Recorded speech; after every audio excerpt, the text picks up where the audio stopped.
Even like you're saying, plan. If you don't plan that, like Sean just said, then it takes it back to what he told you in the beginning, which was if you're not planning to monetize first, you will never monetize. Go through the series again. Feel that you have the abilities and the knowledge now that you can download it into your brain from these do-it-yourself trainings, but understand you don't need to go it alone. And we're here to make it happen with you together. Anyone that's done a lot of really amazing things, generally speaking, they're not doing it all by themselves. They need the help, and it pays to have the right talent and help on the team, which is why it would be a very wonderful and wise investment if you'd like to work with Sean and myself. Sign up today at createlaunchmonetize.com/go. Welcome to Life Transformation Radio. This show is all about life transformations and our journey from where we were to why we are doing what we are doing today. We will discuss the hiccups, the roller coasters, and the blood, sweat, and tears that has been poured out while discovering our purpose. It is all about our transformations. Here is your host, Sean Douglas. Good morning, good afternoon, and good evening. Welcome to another episode of Life Transformation Radio. This is episode 431, and I'm excited to be with you today. I am your host, Master Resilience Implementer, TEDx speaker, business positioning strategist, and international best-selling author, Sean Douglas. This show is currently heard in over 90 countries. So whether it's your first time joining us or you've been listening to us for some time, I want to thank you to those who are listening from around the world. Life Transformation Radio is all about our transformation. Here, we tell the stories of why we're doing what we're doing, highlighting that transformational moment that changed our lives and how we use it to then transform others and elevate their lives as well. You can listen to us live right here on the Blog Talk Radio Network, Tuesday through Friday, 5:30 p.m. Eastern Time. You can also join our Facebook group at Life Transformation Radio Community and never miss an episode by subscribing where you listen to podcasts. Life Transformation Radio can be heard on Apple Podcasts, Spotify, TuneIn, Player FM, Radio Public, Overcast, CastBox, Google Podcasts, Pandora, and we are available on our YouTube channel at Life Transformation Radio. On the show, my guests are entrepreneurs, speakers, business owners, coaches, podcasters, authors, amazing people who are impacting everyone around them. And my guest today has done exactly that. If you have any questions for any of the guests that I bring on the show during our live broadcast, Tuesday through Friday, 5:30 p.m. Eastern Time, give us a call, 657-383-1109. Again, the number is 657-383-1109. And with that, please let me welcome to the show my amazing guest for today, Dr. Erica Steele. Erica, welcome to Life Transformation Radio. Hi, welcome. Thanks for having me. I am super pumped to have you on the show. I know we're going to have an amazing conversation about something that I feel is very, very needed right now in the remaining parts of 2020, heading into 2021, based on kind of how this year went. Yeah, exactly. I would say hope is definitely needed. Yeah. Yeah, Definitely. hope, resilience, all of that. Yeah, Faith. it's been a pretty crazy year, but we're gonna hopefully give some tips and strategies and kind of go into your backstory a little bit and give the listeners something they can take, especially into the holiday season, because I know it is tough. Even in the best of worlds, it is still sometimes super tough, because everybody has this idea of what Christmas is supposed to be. Sometimes it's the dreaded holiday because they know they can't afford anything. And it's tough when you got little kids. Yeah, and I think that comes just from attachment. When people attach, to a certain outcome or they attach to a certain thing, it's like Christmas is, or even the holidays, because Hanukkah starts on the 10th, right? And so I don't know when Kwanzaa is, but people attach this holiday period to some sort of monetary, attachment. And I think this year with the various health, issues happening, I think really all that monetary stuff, it's like, how many sweaters do you really need? How many tchotchkes do you need if you can't breathe? You know what I'm saying? If you're exhausted or burned out or stressed out and working, no time in history, right, have we quarantined healthy people, right? So then you've got people quarantining in their homes, right? Some people don't have actual offices in their home, right? So their offices become their dining room table, and then, oh yeah, surprise, the schools aren't going to open. So also now you've got to split that dining room table. One half is your office and the other half is your school room. And then, now you've got husband, wife, all under one, as much as they like each other, 24/7 is a little taxing at times with another human being, and the dogs and everything else, right? So I think another word we could choose for this year would be sanity. And I think if you've maintained your sanity up until this point, you've definitely done a lot in this year, for sure. For sure. Yep. Yeah, I 100% agree. And so the title of this episode is Holistic Family Practices with Dr. Erica Steele. A child of two Marines now practicing in Virginia Beach, Virginia, Dr. Erica Steele is the founder of Holistic Family Practice, where she specializes in natural health, healing, disease prevention, and holistic health care. As a highly educated, multi-degreed, and extensively trained board-certified naturopathic doctor, a doctor of natural medicine, a certified functional medicine practitioner, and a certified homeoprophylaxis practitioner. Are you amazed I could actually say that? I'm actually very impressed. I was waiting. I just wanted to stop and acknowledge that I actually do know what that is. I was actually proud. I didn't have to Google it. I actually knew what that was. I'm impressed. So, Dr. Steele uses multifaceted and synergistic approaches to physical, environmental, mental, emotional, spiritual health. Her work often supplements or co-manages that of her patients' general physicians, surgeons, nutritionists, therapists, and other health care providers. Since 2001, she has helped transform the lives of over 30,000 people. Having been immersed in her own family's world of science, health, and holistic healing since early childhood, Dr. Steele prides herself on practicing safe, effective methodology within the realms of proven science. Her website is holisticfamilyva.com. Her Facebook and LinkedIn links are right there in the show notes. Go ahead and click on those. Send her a friend request, letting her know that you listened to this episode of Life Transformation Radio. So the first question I have to ask, and I believe is the most important question you could ever ask yourself, is why? Why do you do what you do? Why I do what I do is because I believe that the body can heal itself if it's given the right environment. And so my study and my understanding is how to create that environment that makes the body, mind, and spirit conducive for healing. What's not in my bio is that not only was I a child of two Marines, but my mother had a psychotic break at 8 years old, when I was 8 years old. And she was diagnosed eventually with multiple personalities. And so, pharmaceutical medication didn't work, right? Like her bathroom looked like a Walgreens pharmacy. And she just, it was medication after medication after medication.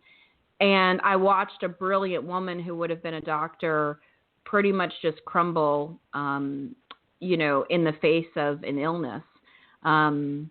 It was very challenging. And being abused, because one of her personalities was incredibly violent. And so being mentally abused, physically abused, sexually abused for pretty much my entire childhood, up until I was diagnosed with post-traumatic stress at 14 years old, right?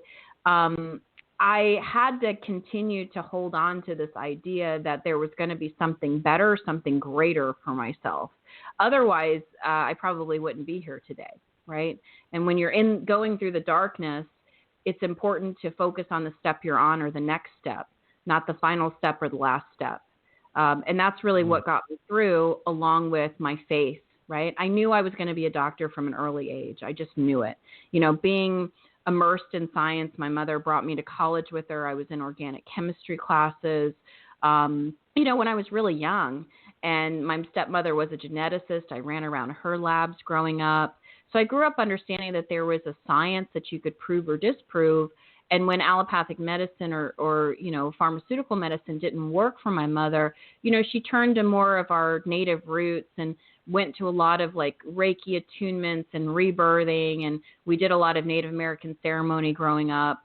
And so not only did I understand that there was a science that you could prove or disprove, but there was also this kind of faith-based natural healing that you couldn't really prove or disprove, but you knew existed, right? And so I really sought out, I eventually left my house at 16 because either I was going to kill my mother or she was going to kill me. And I didn't really want either one of those things to happen. I'm not particularly a homicidal person. So, I left the house, right, with this. I mean, just saying, it's a thing. Some people are into it. I'm not, And so, I decided that in order for me to make the impact on the world that I knew that was my mission from God, I had to leave my home. So I left at 16 years old, and that's when I started my career. And I went to school, and I just kept going back to school because it was really the learning. As I'm working with people, if they didn't get better, I wanted to understand why. Like, why aren't you getting better? And also, too, of course, physician heal thyself. So I also wanted to, of course, heal myself. I wanted to heal my mom, too, but I gave up on that. Right. Children, right? We're like, it's going to be me. I'm going to fix it, And so, I came to my senses and matured and was like, wait a second, that's not your job, chick. And so I focused on myself, and through all of that, the learning of all the nuggets and all the different wisdoms, because, in school, we're taught all the practical stuff, right? We're not taught the practical stuff. We're taught the theoretical stuff. Everybody fits nice and neatly into a medical book. And then once I got out after a few years, I was so paranoid that I was going to harm somebody. So I was like, after every case, I'd like open up the books and I'd like search through and I'd be like, okay, all right, this and that and this and that. Well, after a while, I realized nobody fit in these books, right? Like nobody was typical. And so I threw away my books and I said, okay, so I'm just going to be with people and I'm going to listen to what people are actually dealing with. And as I began to actually be with people, I started to really realize that, we're all very much the same. We all have similar feelings, thoughts, ideas, perceptions, insecurities, fears, and they may plague us all differently. Like some people's thing is, is health. Some people's thing is finances. Mine's relationships. I've been married 3 times. The third one wasn't my fault. Oh boy. Yeah. Right. Like, so none of us are exempt. Right. So, I was like, okay, I'm going to figure this out though. I'm going to master this. I try to pride myself on being a quick study, but it's really been working with my patients. I've been able to understand not only the human condition, but also make these great connections of understanding. It's like, seeing people in their most raw and most intimate and vulnerable state has been such a blessing and such a gift to be able to really help them, especially after, traditional allopathic medicine has failed them. I tend to be either the cleanup crew of medicine, meaning that they've been messed up and they've gone to every doctor underneath the sun and they're sicker and sicker, or they just literally don't trust doctors. And the first thing that I hear out of their mouth is, I don't trust doctors. And I have to work up from there. So, wow, very small margin of error in my practice. So, but I love it. I absolutely love the challenge. I love the experience of it. I love the messiness of humanity. I love the struggle of it. I love figuring out, okay, how can I communicate this in a way that this person is going to let me in a little bit enough to be able to help them, and in the process, I get cussed out a lot. I get, I have to do the jig a little bit with people's egos because they're all trying to self-protect. It's funny, I had a patient come in just the other day, and she was a new patient for a consult, right? And she had kind of a paniculus, which is a piece of flesh that like it weighs down. So it's like almost like a kangaroo pooch, right? And she wanted to get rid of it. And so I asked her just a simple question. Well, how many calories do you eat? And she's like, I don't know. And I was like, oh, okay, cool. Well, do you happen to know like what your macros are? Because I need to understand how much fat a person's consuming. Because anything over 20% fat, you're going to wear it. So if we're trying to minimize this area and we don't have we don't have a numerical number, we can't modulate the data to be able. Because a lot of times people think. They have an idea of what a holistic doctor is, right? They think we're like burning sage and, chanting or, gosh, only knows. But, we deal in a lot of the biochemistry and all the laboratory numbers. So, she's coming in and she's like, very defensive, right? And like, well, why do you want to know that number? And I was like, whoa, I need to know this so that I need to know what you know and what you don't know so that I can teach you. And she was like, oh, you mean I don't have to already know this? I go, no, that's why you're here. Hello, silly. And then by the end, of course, she's like, well, I'm sorry I gave you a hard time. And I'm like, you know what? I'm so used to it. Right. I think also too, having a mother that at any given moment, could lose herself. And you'd have a cast iron skillet being thrown across the room, maybe at one of your friends, you don't know. I think having that kind of upbringing makes me really very understanding and very, very open, to pretty much anything that a human being can throw at me. So literally and figuratively at this point. Dang. Would you say that? Would you say? I feel like there's a whole nother episode just in that. Right. You're like, what do I say after that? Usually I would cut off a guest because sometimes the guest just goes and goes and goes and goes and goes. But I was like enthralled with what you're saying. Like I'm so interested. Like you kept it going and it was amazing what you were saying, and now I'm even more intrigued. I'm like, crap, and I got a bunch more questions. I know, right? Exactly. Yeah, I've done this a couple times before. You've definitely done this a couple times. So, in that, just recapping, growing up, mother, multiple personalities, pharmacy in her bathroom, abuse, family of science. And then you come to these realizations, along the way. Would you say that any one of those would have been that transformational moment that changed your life? Or is there a moment in time that this is the defining transformational moment that changed you and put you on the path to what you're doing today?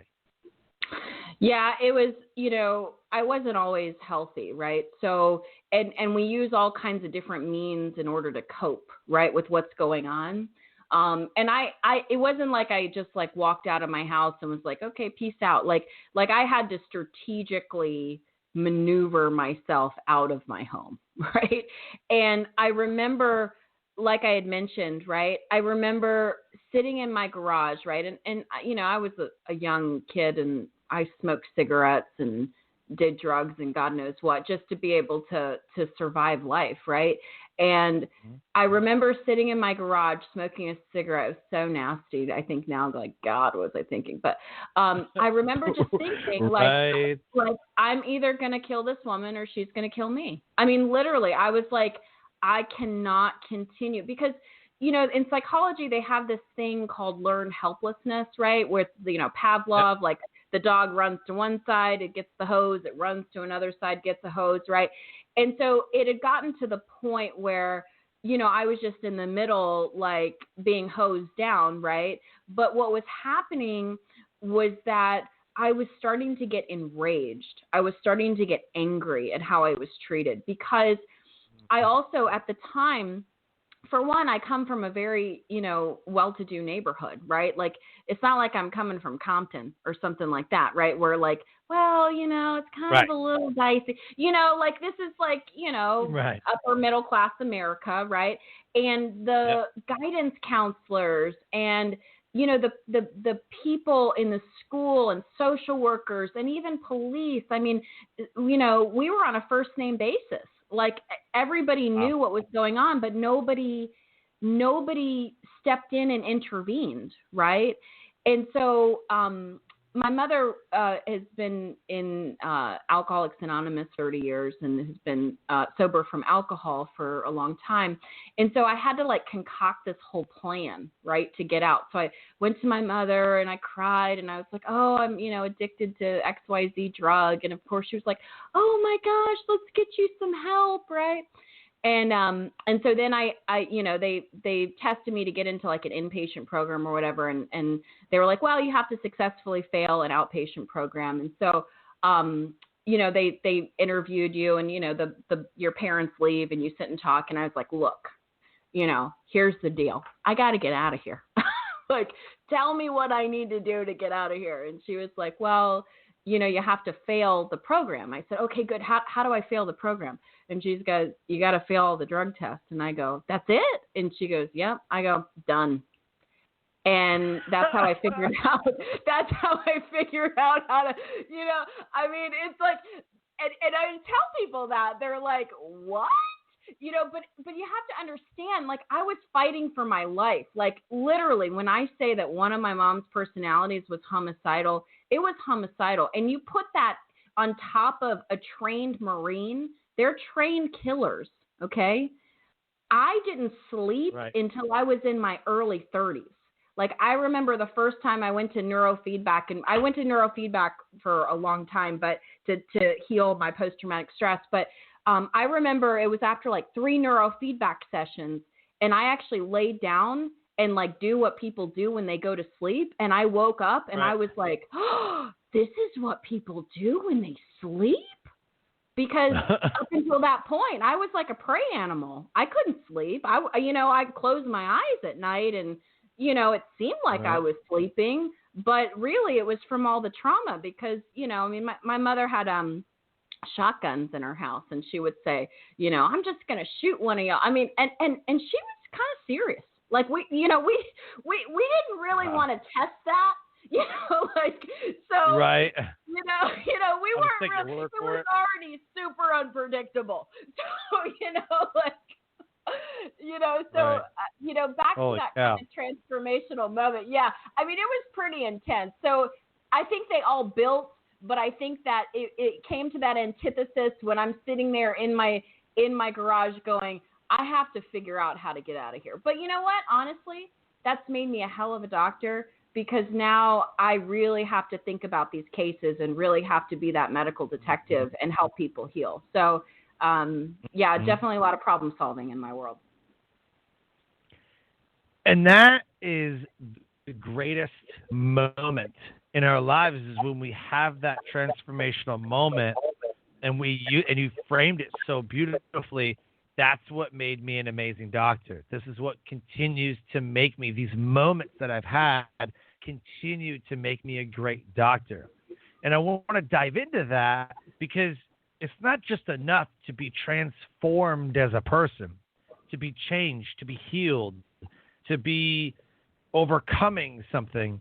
It's what you do with that moment that makes it worthwhile. And it makes it all the more special that you can share that moment with the world. So how have you taken that moment and elevated you and the world around you? And we talked about, like in the bio, we talked about you're multi-degreed, extensively trained. You've transformed the lives of over 30,000 people. How have you transformed the lives in the world around you? So I think I do it in so many ways, right? I do it, number one, with just being with people, right? Like really being with people. Like I'm not in a rush when I'm with patients. I'm not looking at the time clock. I'm not, thinking about, what CPT or insurance code that I need to plug in order to get paid, right? I'm really focused on what they're saying. And I actually did a lot of training in listening because we often don't listen. We listen from a space of what am I going to say next, or we listen from a space of whatever the little voice in our head is saying. We don't actually really listen to another human being and hear what they're saying. And so I spent a lot of time focused on really outside of myself. And even though I had a lot of trauma within myself, I used that as a basis of understanding because I knew if I struggled with these things, how many other people struggle with these things but don't say anything. They just don't, they either don't have the resilience or they're afraid or they're shut down or they think it's normal. I mean, I've worked with people where, I ask them, they've come in for different conditions and I say, well, have you had trauma? And they're like, no. And then I go through a list and I go, well, have you been physically abused? Yes. Have you been mentally abused? Yes. Have you been verbally abused? Yes. And I have to kind of bring them to consciousness like, well, you've had trauma then. And you would be amazed and shocked at how many people just totally check out and don't even realize.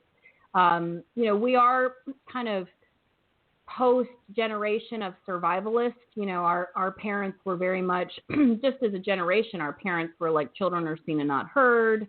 Our parents were, they're very good intended, right? Like not everybody's story is a Lifetime television movie like mine.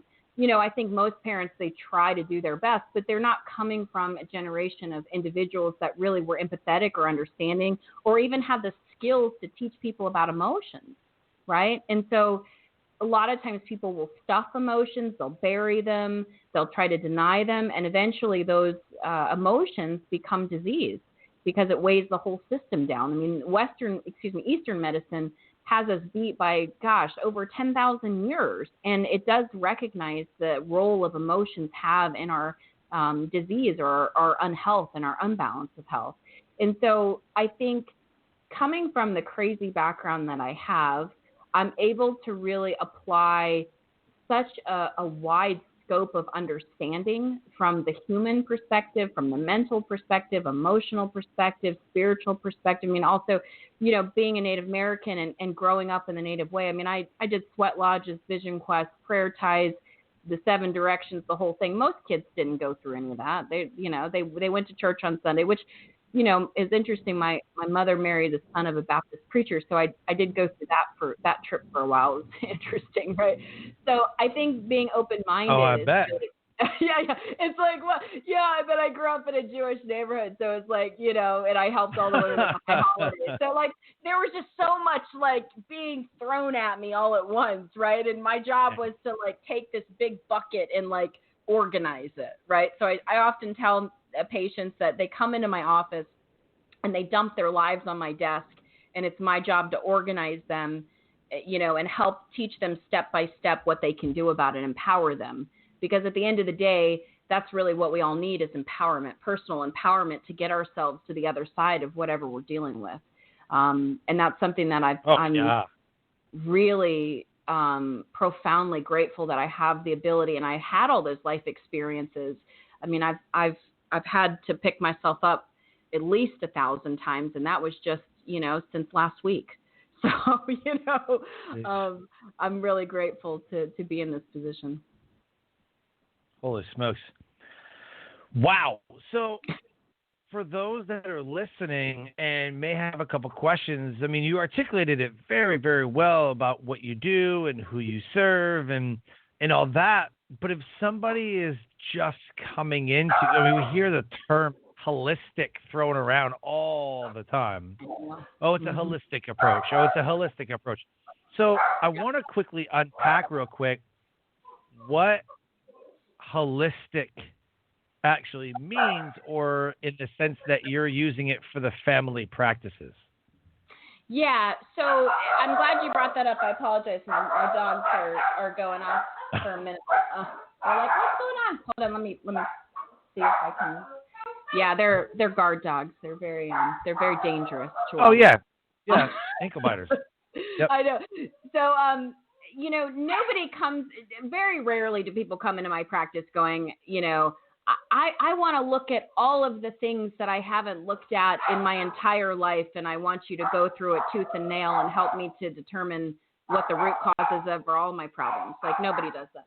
Instead, people come in because they have a thyroid condition, or they come in because they have a diagnosis, they have cancer, they have hormone imbalances, they have a digestive issue, they have a skin issue, they have a family member, who has XYZ condition. I mean, I'm in family practice, so I treat everything. I treat people, little kids all the way up to elderly, ear infections all the way up to stage 4 cancers and everything else in between, right?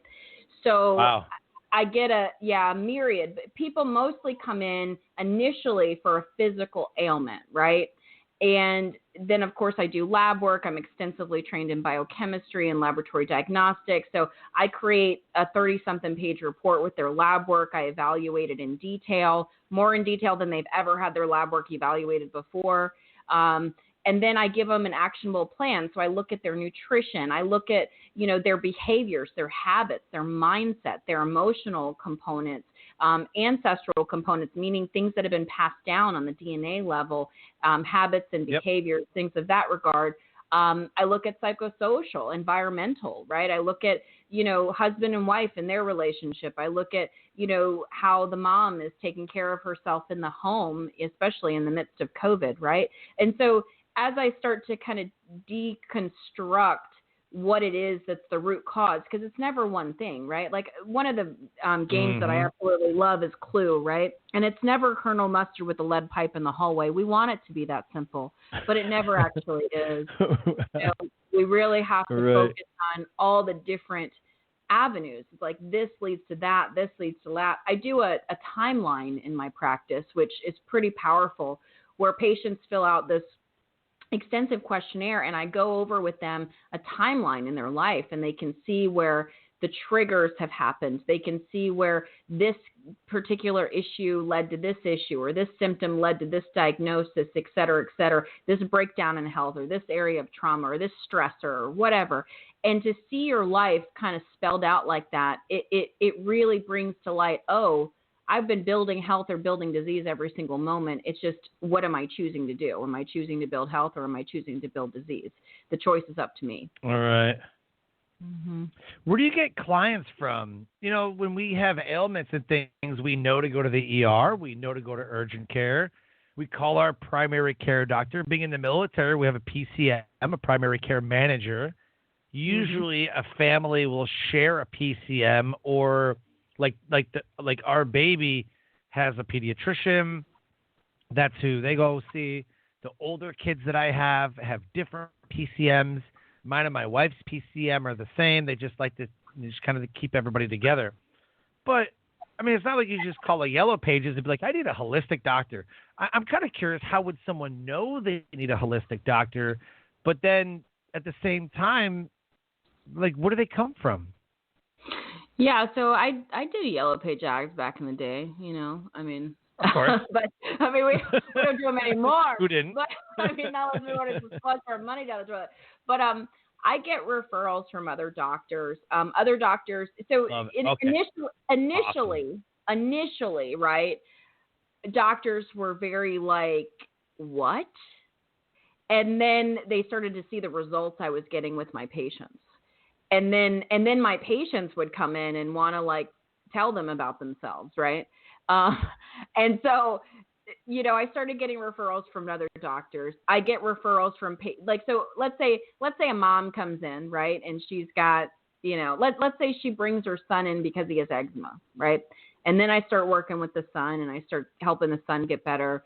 And then she's like, wait a second, I need some help, right? And then all of a sudden, I get the other kid, and then I get the husband, and then I get the mother-in-law, and then I get the sister, and then I get the neighbor, and then I get, I also get a lot of referrals from mental health counselors and psychologists, psychiatrists. I treat a lot of those people as well because, I'm good at what I do. And so they want to be the best that they can be in order to help other people. So I do treat a lot of medical and healthcare professionals, a lot of nurses.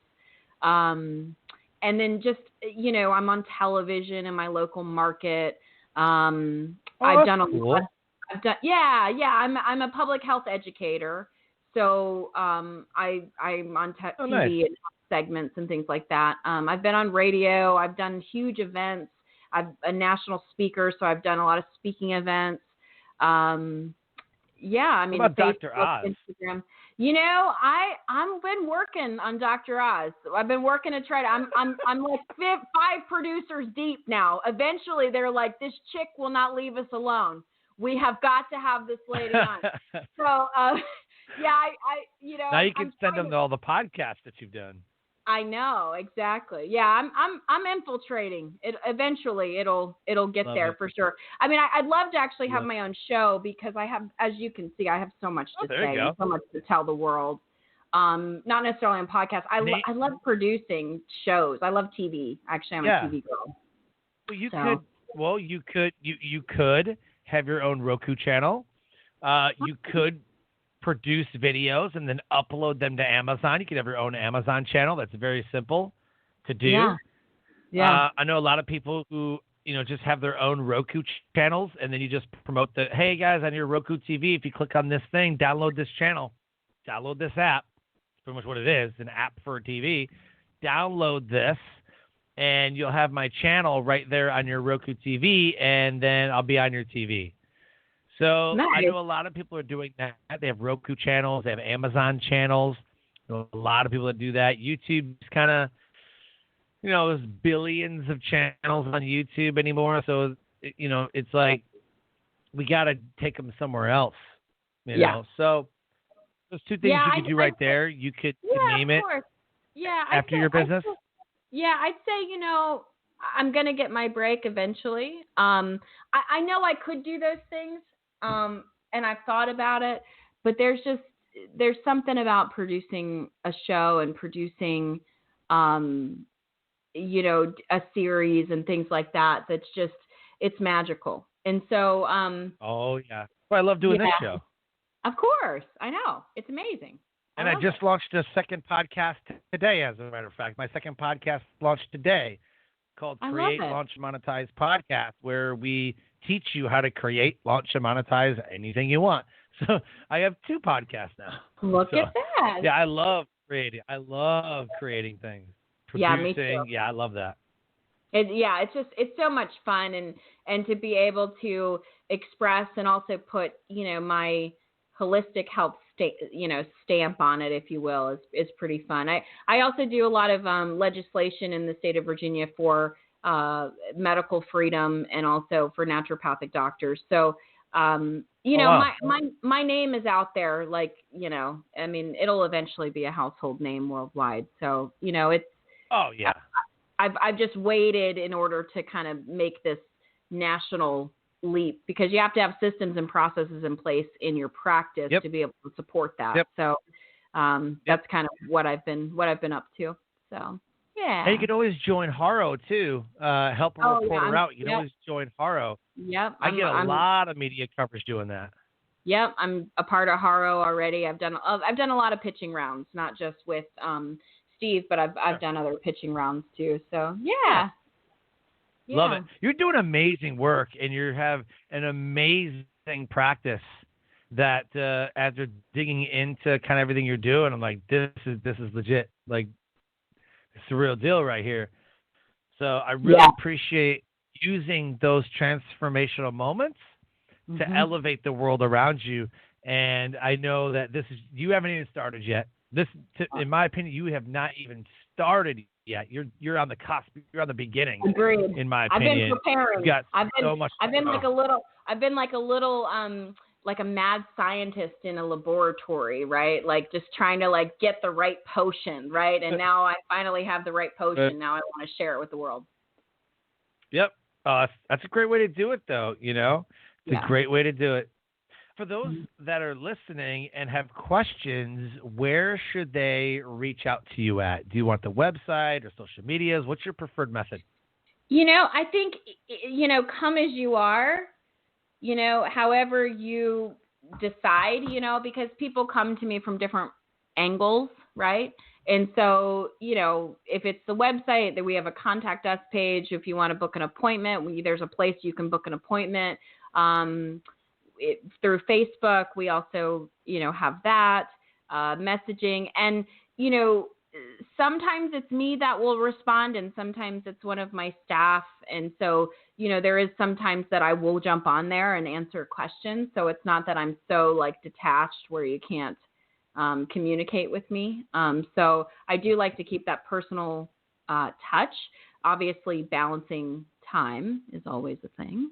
And so, and I have, healthy, conscious boundaries. So, but yeah, I just want to share and give to the world. And, if somebody like me, right, leaving their house at 16 and with literally, I think my parents gave me like a paper clip and a rubber band and said, "Here, kid, figure it out."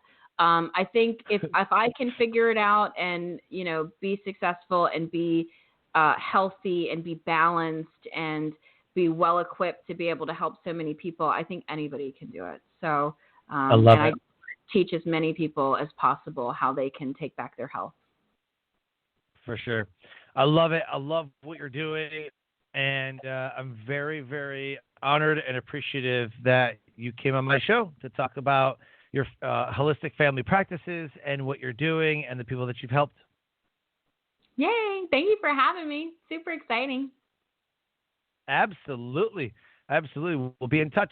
So, Life Transformation Radio listeners, an amazing guest impacting the world around her.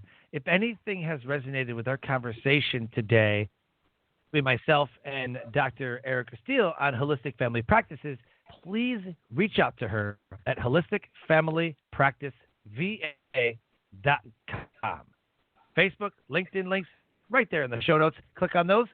Send her a friend request, letting her know that you listened to this episode of Life Transformation Radio.